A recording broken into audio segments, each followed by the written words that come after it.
Class 11 business studies chapter आंतरिक व्यापार internal trade हमारा चल रहा था और 10th पार्ट पर इसके आते हैं, जहाँ पर हम डिस्कस कर रहे थे शॉपिंग मॉल्स के लाभ, एडवांटेजेस ऑफ शॉपिंग मॉल्स। लाभों में हम आते हैं और पहला पॉइंट हमें वस्तुओं के चुनाव में सुविधा, facility to choose the goods. यहाँ पर काफ़ी वैरायटी हमारे को वस्तु की मिल जाती है, अलग अलग कंपनियों की वस्तुएं, उनके रेट्स का कंपैरिजन भी हम आसानी से कर पाते हैं, तो चुनाव करने में आसानी होती है। सेकंड है विभिन्न वस्तुओं के मूल्य में तुलना, यहाँ पर हम कर सकते हैं। एक ही दुकान में अलग अलग प्रकार की वस्तुएं पड़ी होंगी, अलग अलग कंपनियों की, तो हम रेट पूछ सकते हैं कि इसका रेट क्या है, इसका रेट क्या है। So facility to compare the rates of the various companies available. विभिन्न वस्तुओं के गुणों की तुलना भी यहाँ पर की जा सकती है कि इसमें क्वालिटी है कि नहीं है, इसमें क्या क्वालिटीज़ है, वो भी हम देखते हैं और फिर हम निर्णय लेते हैं कि हमें कौन सी वस्तु का चुनाव करना है। चौथा पॉइंट है खरीदारी आसान व सुविधाजनक यहाँ पर होती है। परचेजिंग इजी एंड कंफर्टेबल, क्योंकि पूरी की पूरी मार्केट जो होती है वो एयर कंडीशनड होती है, ग्राहकों की सुविधा का पूरा ध्यान यहाँ पर रखा जाता है। पांचवा पॉइंट है कि भवन में विभिन्न वस्तुओं की उपलब्धता, availability of all the goods at one place. कोशिश ये की जाती है कि हर प्रकार की वस्तु जो है इस मार्केट में ग्राहकों को मिल जाए और उसे किसी और मॉल में जाने की आवश्यकता ना हो। 6 पॉइंट हमारे को दिया गया, नकद बिक्री होने से अप्राप्य ऋणों का डर नहीं होता। No fear of the bad debts due to the cash sale, क्योंकि यहाँ पर सामान्यतः नकद ही सामान बेचा जाता है। यदि हम नकद सामान बेचते हैं, उधार नहीं बेचते हैं, तो बैड डेब्ट या हमारा जो पैसा है उधार का, वो डूबने की संभावना बहुत कम हो जाती है। 7 पॉइंट है खरीदारी के साथ अन्य सुविधाएं, हम डिस्कस कर चुके हैं। भोजन की सुविधा, फास्ट फूड की सुविधा, सिनेमा हॉल इत्यादि की सुविधाएं भी यहाँ पर हम लोग उपलब्ध करवाते हैं। Other facilities too are available like the food, fast food, cinema along with the purchase of goods. 8वां पॉइंट है सभी मॉल्स वातानुकूलित होते हैं, अतः खरीदारी में थकावट नहीं होती। Purchasing is less tiring because all the malls are air conditioned. अब हम आते हैं अगले टॉपिक पर, जो है कि शॉपिंग मॉल्स की कमियाँ क्या होती हैं, सीमाएँ क्या होती हैं, लिमिटेशंस क्या होती हैं ऑफ द शॉपिंग मॉल्स।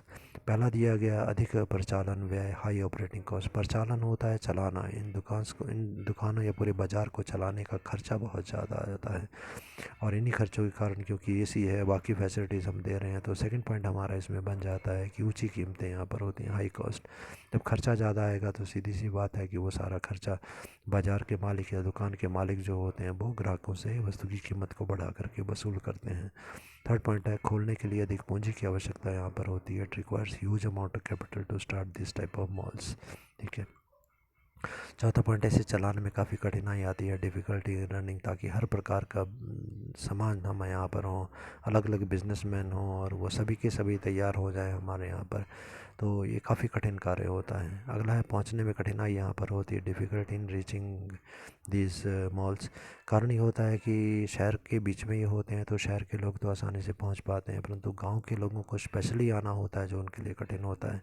तो इसलिए वो सामान्यतः यही सोचते हैं कि चल अपने गांव में जो आसपास दुकान है कोई, हमारे जो रिटेलर्स हैं हम उन्हीं से सामान खरीद लेते हैं, इतनी दूर कौन जाए और किराया खर्च करके कौन जाए, टाइम इसमें लगता है।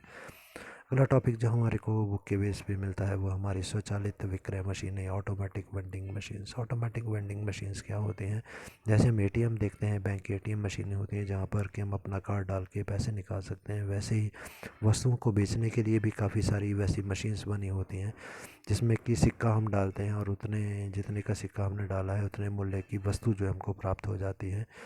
तो कोई टोकन भी इसमें हो सकते हैं कि टोकन आपको मिलेगा या सिक्का आपको मिलेगा, उसको हम डालते हैं तो फिर उतनी ही वस्तु जो है उस मशीन में से हमारे को उतनी मात्रा में, निश्चित मात्रा में वस्तु मिल जाती है। यहाँ पर जो है वस्तुएं ऐसी बेची जाती हैं जिनकी लागत कम होती है और बिक्री ज़्यादा होती है। कम लागत की वस्तु की बिक्री यहाँ पर हम लोग करते हैं, जैसे कि कोल्ड ड्रिंक हो सकते हैं, चाय हो सकती है, कॉफ़ी हो सकती है। इसका एग्जांपल रेलवे स्टेशन में वज़न तोलने की मशीनें होती हैं, उसमें भी कॉइन डालो और आपका कार्ड में वज़न पर प्रिंट होके आ जाता है, तो ये मशीनें भी इसकी एग्जांपल हो सकती हैं। आजकल प्लेटफॉर्म टिकट्स जो जाते हैं रेलवे स्टेशन की, उनकी भी मशीनें ऐसी होती हैं, वहाँ पर भी आप पैसे डालो और आपका टिकट जो है आ जाएगा। मदर डेयरीज़ हो सकती है जहाँ पर दूध आप ले सकते हैं, सिक्का डालकर उतना दूध आपको मिल जाएगा। एटीएम मशीनें भी इसके अच्छे एग्जांपल हैं। उसके बाद आते हैं इसके नेक्स्ट टॉपिक पर, जो है इसके लाभ क्या होते हैं हमारे के, बारी बारी से हम देखेंगे सभी को, थोड़ा सा बड़ा कर लेते हैं।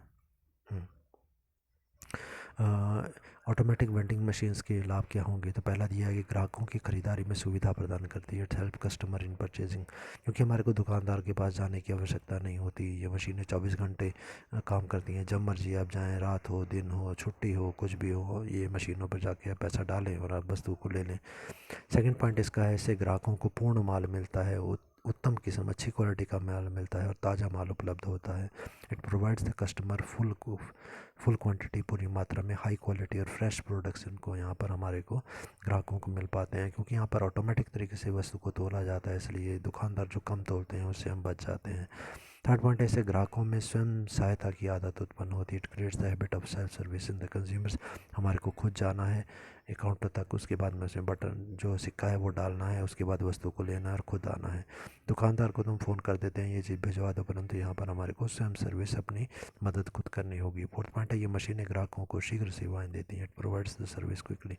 हम गए, हमने सिक्का डाला और मशीन से तुरंत वस्तु बाहर आ गई और हम आ गए, हमारे को वेट नहीं करना पड़ता ज़्यादा समय तक। पाँचों बाटें ये मशीनें ग्राहकों को दिन रात माल बेचती हैं, 24 घंटे सामान बेचती हैं। दुकानें बंद हो सकती हैं परंतु ये मशीनें बंद नहीं होती। This machine sell goods 24 hour continuously. अब हम देखते हैं अगला टॉपिक, ये क्या इसकी कुछ कमियां भी हैं, सीमाएं भी हैं, तो उन पे चलते हैं हम लोग। तो कमियाँ या सीमाएँ या हानि, मशीनों को सामान को खरीदने से पहले ग्राहक निरीक्षण नहीं कर सकते। Customer can't check quality of the product sold by the machine prior to purchase. जैसे हम दुकान पे जाते हैं तो वस्तु को हम चेक कर सकते हैं कि भाई वस्तु ठीक है, ख़राब है, परंतु यहाँ पर ऐसी सुविधा नहीं होती।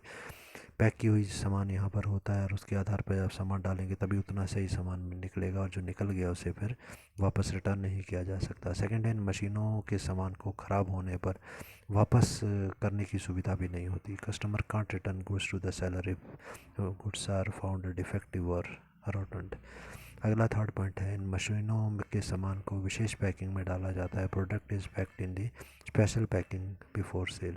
इन्हें विशेष तरीके से पैक करना होता है, यदि वैसा ना किया जाए तो हमारी वस्तुएं ख़राब हो सकती हैं। अगला है, इन मशीनों में सामान का नियमित रूप से निरीक्षण करना होता है, चेक करना होता है। So quality of the product to be regularly examined. हमें चेक करना होगा कि कहीं वस्तु की क्वालिटी ख़राब तो नहीं हो गई जो मशीन में हमने डाली है। अगला, इन मशीनों का खर्चा बहुत ज़्यादा है, this machine are too costly, इसलिए सामान्य दुकानदार इसको नहीं इंस्टॉल कर पाते। इन मशीनों की मरम्मत का खर्चा भी बहुत आता है, repair of this machines are costly too, बहुत ज़्यादा रिपेयर करने का खर्चा आता है, इंजीनियर ही इनको रिपेयर कर पाते हैं। अगला है, इन मशीनों के संचालन में कभी कभी रुकावट भी आ जाती है, some time this machine stop functioning and need repairs. अगला जो टॉपिक हमारे बुक के बेस पर है वो है विशेषाधिकार दुकानें या फिर फ्रेंचाइज शॉप्स। विशेषाधिकार दुकानें क्या होती हैं? हमारी दुकान जिसमें कि हमने विशेष अधिकार लिया, एक निर्माता है, हमने उसे अधिकार ले लिया कि हम आपकी वस्तु को अपनी दुकान में बेचेंगे। बहुत ऐसी कंपनीज जो कि बहुत रिप्यूटेड होती हैं, जिनकी गुडविल बहुत हाई क्वालिटी की होती है, इंटरनेशनल लेवल की कंपनीज़ की गुड्स हो सकती हैं, उनको बेचने का अधिकार हम लेते हैं, ताकि वो जिस कंपनी की मान सम्मान पूरे विश्व में है, यदि हम उसको वस्तु को बेचते हैं तो उससे हमारी कंपनी की गुडविल भी बढ़ जाती है। तो विशेष सामान को बेचने का अधिकार हम लेते हैं, निर्माता से कॉन्ट्रैक्ट करते हैं, एक एग्रीमेंट, एक समझौता हम लोग करते हैं, जिसके अंतर्गत हम वस्तु को बेचने के लिए एक अधिकार प्राप्त करते हैं। दुकान की विक्रय नीतियाँ जो होती हैं, सजावट, कैसे सामान को बेचना है, उसकी जो पॉलिसीज़ हैं, सामान को बेचने का ढंग, सामान की दुकान की सजावट कैसी होगी, उसको पैक करने का तरीका क्या होगा, उसका मूल्य क्या होगा, ये सारी चीज़ें जो है निर्माता, जो कंपनी होती है, जो वस्तु बना रही होती है, वो डिसाइड करती है। तो यहाँ पर दो पार्टीज हम बोल सकते हैं, एक होता है निर्माता जिसकी की वस्तु बनी हुई है, जिसको हम फ्रेंचाइज़र बोलेंगे, और दूसरा होता है फ्रेंचाइजी, जो कि उस निर्माता की वस्तु को बेच रहा होता है। तो फ्रेंचाइज़र हो गया वो कंपनी जो कि निर्माता है, जो वस्तु को बना रही है, और हमने जब अपनी वस्तु का अधिकार किसी और दुकानदार को दे दिया कि आप भी हमारी वस्तु बेच सकते हो, तो जो जिस दुकानदार को हमने परमिशन दे दी वस्तु को बेचने की, वो फ्रेंचाइजी होगी। तो निर्माता यहाँ पर बाहर से कंट्रोल करता है। कुछ एक एग्जांपल कंपनीज़ के हैं इंडिया के, जैसे कैलिको मिल्स हो गई, मफतलाल इंडस्ट्री हो गई, मोदी वस्त्र हो गए, यहाँ पर उषा सिलाई मशीन वगैरह हो गई। तो यहाँ पर ये एग्ज़ाम्पल्स आप लोग इसमें दे सकते हो इनके। अगला हमारे को दिया गया इसके लाभ क्या हैं, और लाभों को भी आगे दो भागों में बांटा है। पहले हम डिस्कस कर लेते हैं कि फ्रेंचाइज़र को क्या लाभ इसके हो सकते हैं। फ्रेंचाइज़र कौन हो गया? जो वस्तु को बनाने वाली कंपनी है। तो फ्रेंचाइज़र को बड़े पैमाने पर ब्रांड नेम को उपभोक्ता की स्वीकृति मिल जाती है। By franchising the brand name of the franchisor get famous among the consumer. क्योंकि पहले तो हम खुद थोड़ा सा ही बेच रहे थे, अब और भी दुकानदार हमारी वस्तु को बेचने लगे हैं, तो उतना ही हमारा ब्रांड नेम है। ब्रांड नेम मतलब वस्तु का नाम, ठीक है, वो वस्तु का नाम लोकप्रिय हो रहा है। जितनी वस्तु बिक रही है, जितने लोग उसको यूज़ कर रहे हैं, उतने लोग जानने लगे हमारी वस्तु को। तो बड़े पैमाने पर हमारा नाम जो वस्तु का था वो लोकप्रिय हो गया ग्राहकों में। सेकंड है, इससे फ्रेंचाइज़र की साख बढ़ती है। टेनासिस the goodwill of the franchiser by the franchisee. Franchise के द्वारा जो है निर्माता की जो वस्तु की साख, ख्याति, मान सम्मान जो है वो बढ़ जाता है।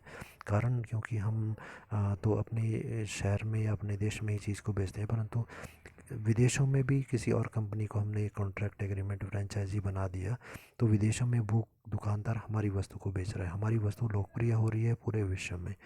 थर्ड पॉइंट है, फ्रेंचाइजर को फ्रेंचाइजी से वस्तु की लोकप्रियता का प्रत्युत्तर मिलता है। Franchiser get feedback about the product from the franchisee. अब जो दुकानदार हमारी वस्तु को बेच रहा है, जिसको हमने बोला फ्रेंचाइजी, वो हमारे को वस्तु के बारे में बताता है कि आपकी वस्तु ये अच्छी चल रही है, लोगों को बहुत पसंद आ रही है, इसमें ये कमी है, इसमें ये अच्छाई है, अगर इसमें आप थोड़ा सा चेंज और कर दो, इसकी पैकिंग को चेंज कर दो, इसके लुक को चेंज कर दो, इसके कलर को चेंज कर दो, या कुछ भी वो सलाह जो हमको देता है। और अगर हमारे को लगता है ये सलाह अच्छी है तो हम उसे मानते हैं, तो हमारी वस्तु और ज़्यादा लोकप्रिय हो जाती है। मतलब लोगों के विचारों के बारे में हमें जानकारी मिल जाती है फ्रेंचाइजी के द्वारा। अगला है, इन्हें पूंजी बचाने का अवसर मिलता है। Help in to save the capital. यहाँ पर हमने किसी दुकानदार को बोला कि आप अपनी दुकान में हमारी वस्तु को बेचो, ठीक है, तो इससे हमारी पूंजी बच गई, नहीं तो हमारे को उतनी दुकानें खुद खोलनी पड़नी थी। ऐसा ही पॉइंट अगला आ गया हमारा कि विपणन लागतें हमारी घट जाती हैं। It reduces the marketing cost. विपणन मतलब वस्तु को बेचने की लागतें या खर्चे बच जाते हैं, क्योंकि ना हमने दुकान ज़मीन खरीदी, ना हमने दुकान बनाई, ना हमने उसमें अलमारियाँ लगाई, ना लाइट का खर्चा है, ना सेल्समैन हमने रखे। दुकानदार ने पहले ही सब रखे हुए थे, हमारी वस्तु भी वो बेच रहा है, तो हमारे को उतना खर्चा करने की आवश्यकता नहीं रही। 6 पॉइंट आते हैं, न्यूनतम लागत मतलब कम से कम न्यूनतम समय, कम से कम समय में वितरण व्यवस्था स्थापित हो जाती है। Good distribution system established at the least cost. कम से कम समय, लीस्ट कॉस्ट और लीस्ट टाइम, कम से कम टाइम में हमारी वितरण व्यवस्था स्थापित हो जाती है। हम केवल सामान बना रहे हैं और बेचने का काम और दुकानदार कर रहे हैं, तो हमारा समय भी बच गया और पैसा भी बच गया।